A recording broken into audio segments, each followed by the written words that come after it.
Did you get that story I sent you about cats? Cats? About meanwhile in Ohio, they were arresting that Haitian lady. Yeah. They caught her red-handed stealing the cat. Like she had the cat when they caught her. Okay, that's disturbing.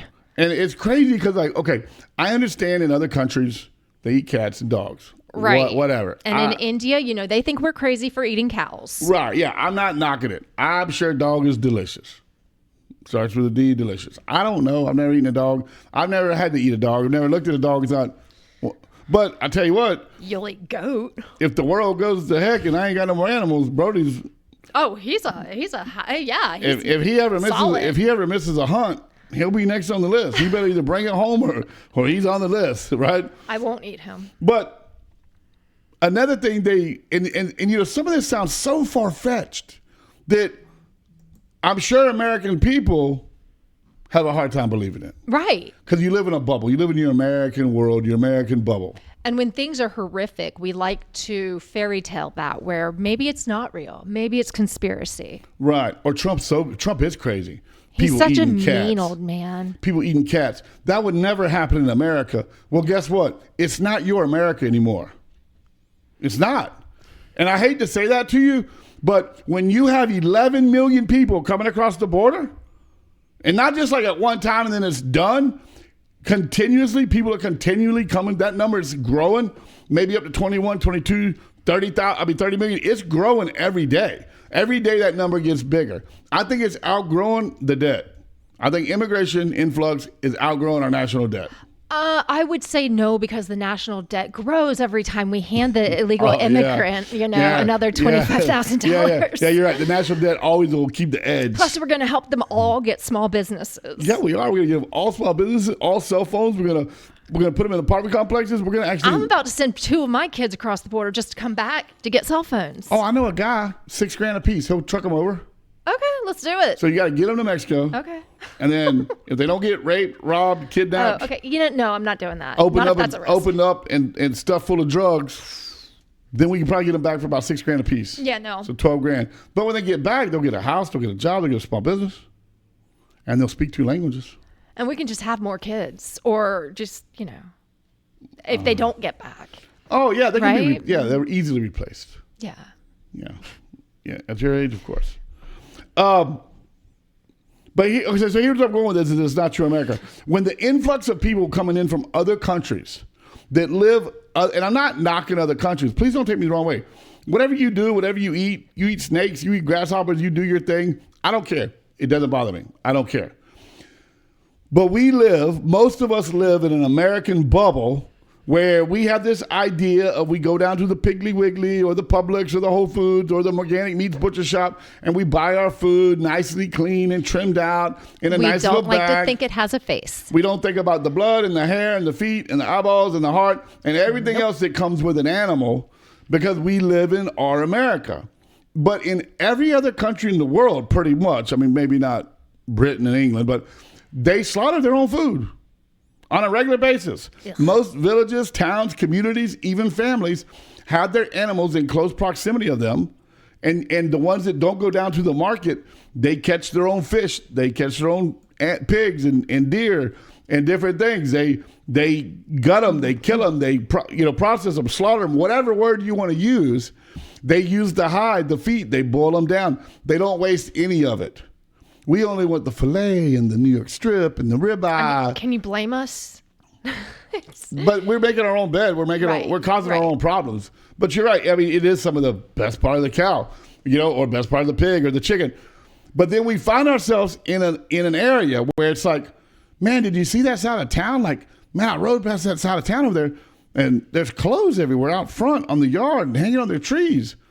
Who does laundry that way? No, what I'm talking about is you have these neighborhoods now where migrants, immigrants, illegals are going into, and they're kind of taking over. They're migrating to an area of town where there'd be hotel, apartment complexes, houses that the government has, and they're putting them all kind of together in groups, right? And then you drive past this neighborhood your whole life, like up in Ohio, or, we have places in Central Florida now and they have places in everywhere. I mean, every state has their place now where people are going, and they're either following work, they're following cheap food, they're following the healthcare building that's close by, whatever they're following, and they're migrating to an area and they're grouping up. And then they don't do laundry the way we do. They don't flush toilets the way we do. You know, in South America, they throw toilet paper in the garbage after they wipe because they don't flush toilet paper in South America. So you go to a place that's not just like Spanish, but it's like South America influx Spanish, and you're like, man, they got garbage cans full of doo-doo. You don't understand that because we're in our American bubble with our sanitation system and our septic tanks and all the stuff that we have to get rid of all the dirty side of our life. We have some guy that kills and cleans our animals and presents it in a little beautiful 8-ounce ribeye or a 12-ounce filet center cut or whatever. We don't know where it comes from on the animal. And then you have this community that all they know is the animal, and they couldn't tell you what the filet is. Because, and I've learned this because I worked at a couple slaughterhouses where a lot of different types of people go there to buy animals. And everything that I bring to the shop, we trim out, we cut out into sections, and you have your rib and your filet and your tenderloin, and your hock and your ham and your sirloin. We have all that labeled out. In other communities, it's just beef. It's just beef. And when I cut a cow for, let's say, a very ethnic Spanish person, not like an Americanized Spanish person or an Arabic person or a Haitian person or a Jamaican person, and they live here now. They're the legal people, right? But they're still very influenced by their upbringing. Maybe they haven't been in America more than 10 or 15 years, and they can't find a place that does what I do. So when they find me, they love me, but they don't want my retail meat. They call me and say, hey, I'm coming next week. Cut up an animal for me. Cut up a goat, cut up a cow. I cut up the head. I cut up the feet. I cut the whole animal. They don't want filet and ribeye and New York strip and chuck roast. They just want me to cut everything in 2.5 inch squares with the bone still in it. They don't waste nothing on the animal. Okay? I mean, I can appreciate that, but that is disgusting. Well, they make head soup. No, we're not talking about that. We can't. I will throw up. That's why they live longer than us. That's why they're healthier than us. That's why they don't have diabetes and cancer and everything else that we have. Because they eat the organs, they eat the minerals, and they eat roots out the ground. They eat. Don't worry. They'll start shopping at our grocery stores, and then they'll get every single cancer we'll kill them off. We'll kill them off. But where I'm going with that is we have this, oh, man, they're crazy. Ain't nobody eating cats. But you influx a bunch of people from Somalia, or from India, or from Guatemala, or from Honduras, where they eat cats all the time. Cats are just a meal for them.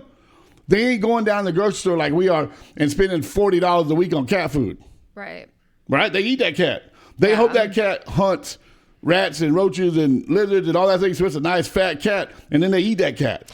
Well, here's the thing. Is like Kamala, I don't care. Straight up said that this wasn't happening. Right. But we have time-stamped videos in parking lots with American cars and American tags. Yes. All over the freaking internet right now. We have police body cam. People are doing this. People have done this. Yes. The videos are there. And it's shocking to us because that's not our culture. Right. But it is their culture. Right. And now they're in our America, and it's slowly becoming their America.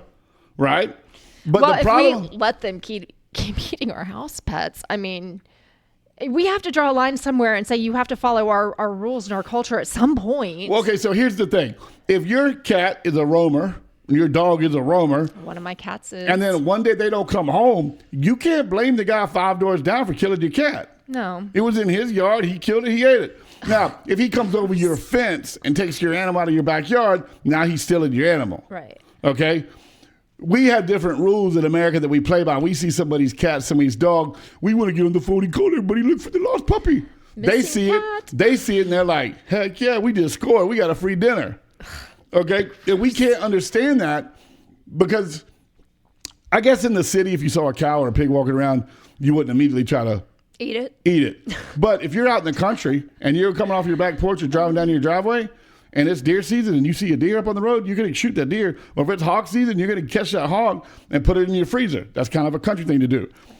But still, out in the country, we wouldn't see a stray dog or a cat as a meal, but they do. All right, but here's my problem with it. Kamala straight up lied and tried to make Trump look like a fool. Right. And I guess that lady, one of the commentators, she was her sorority sister back in college. There's some tie there. Yeah, I don't know. I just think, like, for an open debate for the American people, it should have been more than one media outlet covering it, and it should have been complete strangers. No, you know, the appearance of evil is evil. Well, you know how the radio industry, we all tend to eventually know each other. Right.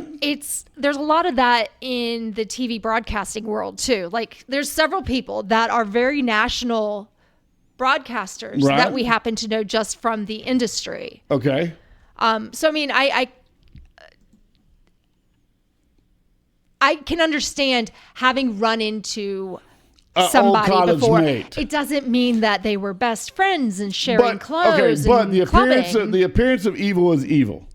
Right. And conflict of interest is conflict of interest. And when ABC and the Harris campaign and the Trump campaign realized that, oh, wait a second, they spent 4 years together in a sorority. They didn't go to the same college. They were sorority sisters. Maybe for appearance sake, maybe to ease the mind of the American people, let's put another lady in there so no one can say, wow, y'all rigged it. I mean, Right. just that's what. Even if do your Kamala due didn't diligence. remember her, she would have remembered Kamala Yes. for being, oh yeah, she was in my sorority. So do your due diligence as a news outlet. The other thing is when they fact check Trump on everything, and then everything Kamala lied about, they gave her a pass. They didn't even dispute it. They didn't. I watched it. All right. So the cat thing. The other thing was, and I've got this story here.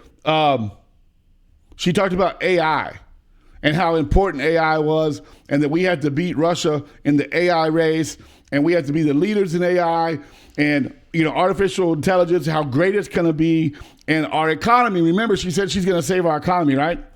She said that she's going to get the middle class people back working.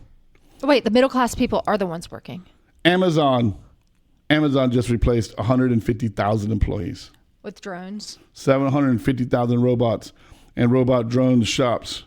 Oh, Oh, my story just fell off. Dadgummit, you bastard. All right. Amazon just deployed 750,000 robots, replaced 150,000 humans. Some of these robots are stand-up robots, no faces, of course, with arms, full bodies, legs. They walk around. Other of these robots are like your vacuum cleaner. You know, a little vacuum cleaner? I've got one. So these things go underneath large pallets, and they have sensors at the bottom of them.